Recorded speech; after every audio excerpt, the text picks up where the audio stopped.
सहारा आग चल। नन्हे से नंग धड़ंग दाऊ ने अपने छोटे भाई के दोनों हाथ पकड़ लिए हैं और उसे चलना सिखा रहा है। श्याम सुंदर बड़ा प्रसन्न है, वह हंस रहा है, अटपटे चरण रखता हिलता हुआ चल रहा है अग्रज के हाथ के सहारे। चल तू चल। दाऊ अभी कहाँ समझ पाता है कि कन्हई उसकी गति से नहीं चल सकता। अनेक बार लगभग घसीटते हुए आगे को झुके हुए श्याम को चलना पड़ता है, क्योंकि दाऊ अधिक गति से पीछे की ओर हटता है। परंतु मोहन प्रसन्न है, वह आगे को झुककर भी हंसता जा रहा है। श्याम सुंदर स्वयं खड़े होने में समर्थ हो गया है।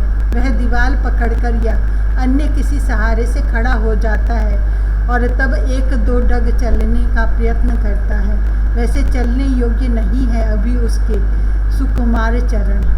तू अपने आप चलेगा, गिरना मत। दाऊ के हाथ से अपने हाथ छुड़ाने का प्रयत्न और दाऊ ने किया, परंतु कहीं छोटा भाई गिर न पड़े, यह आशंका इस नन्हे से गोरे कुमार को है। अपनी तोतली भाषा में यह उसे सावधान कर रहा है। श्याम हाथ छुड़ाकर खड़ा रहा 2 क्षण। अपने शरीर के भार को संतुलित किए बिना भला कैसे चल सकता है वह। एक डग ठीक चल सका, किंतु इस चल पाने की प्रसन्नता में दूसरा डग शीघ्रता में उठ गया। लद्द से भूमि पर लुढ़क गया वह। मैं उठाऊं? दाऊ पास और पास आ खड़ा हुआ। उसका यह कन्नू गिरकर भी हंस रहा है। दोनों हाथ इसने आगे भूमि पर टेक रखे हैं और मुख ऊपर करके बड़े भाई की ओर देखता हंस रहा है। अलकों से घिरा इसका छोटा सा यह प्रसन्न मुख। ला हाथ दे। दाऊ दोनों हाथ नीचे बढ़ाए खड़ा है, भूमि से हाथ उठा नहीं रहा है। वह बड़े भाई की ओर देख देख कर हंसता ही जा रहा है। दोनों हाथ भूमि से कृष्ण ने ऊपर उठा दिए। दाऊ ने उन्हें पकड़ लिया और सहायता दी छोटे भाई को उठ खड़े होने में। श्याम सुंदर अब फिर चलने का प्रयत्न करने लगा है। अच्छा, तू चलने लगा है? यह कोई आ गई है और अपने उल्लास को न रोक कर बोल पड़ी है। कन्हई ने मुख घुमाकर देखा और झपटकर बड़े भाई के कंठ में दोनों हाथ डालकर हंसता हुआ लिपट गया वह संकोच से। दाऊ इस प्रकार अकस्मात श्याम के लिपटने से डगमग हो गया है। दोनों छोटे भाई को दोनों भुजाओं से समेटकर वह स्थिर रहने का प्रयत्न कर रहा है। उत्सुकता। श्याम, क्या कर रहा है तू? मैया बहुत देर तक चुपचाप देखती रही अपने नील सुंदर की क्रीड़ा।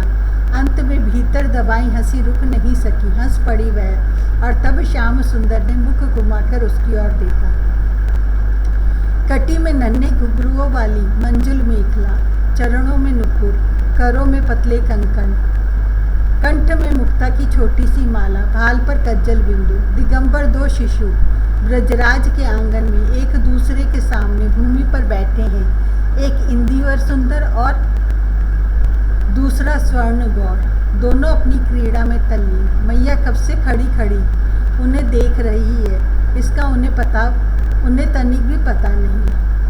कन्हई अभी घुटनों के बल सरकता है। अपने बड़े भाई के सामने बाईं हथेली भूमि पर टेके उस पर कुछ झुका बैठा है। बार बार दाऊ के दूध की बूंदों से उज्जवल दांत झांक कर देख और फिर दाहिने हाथ के अंगूठे एवं तर्जनी से कोई एक दांत चुटकी से पकड़ता है। चुटकी उठाकर फिर अपने मुख में ले जाकर दांत के स्थान पर लगाता है।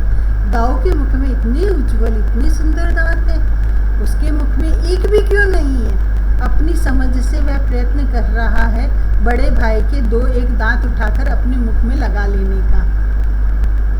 दाऊ अपने छोटे भाई के सामने पालती मारे बैठा है और वह मुख खोल देता है। जब श्याम उसके मुख में झांक कर देखना चाहता है या हाथ ले जाकर मुख खोलने का संकेत करता है, उसके मुख में इतने दांत हैं, उसका छोटा भाई उनमें से कुछ लेकर अपने मुख में लगा ले, इसमें उसे कोई आपत्ति नहीं दिखती। मैया की हंसी रुकी नहीं। दोनों के अंजन रंजित बड़े बड़े नेत्र मैया की ओर गए।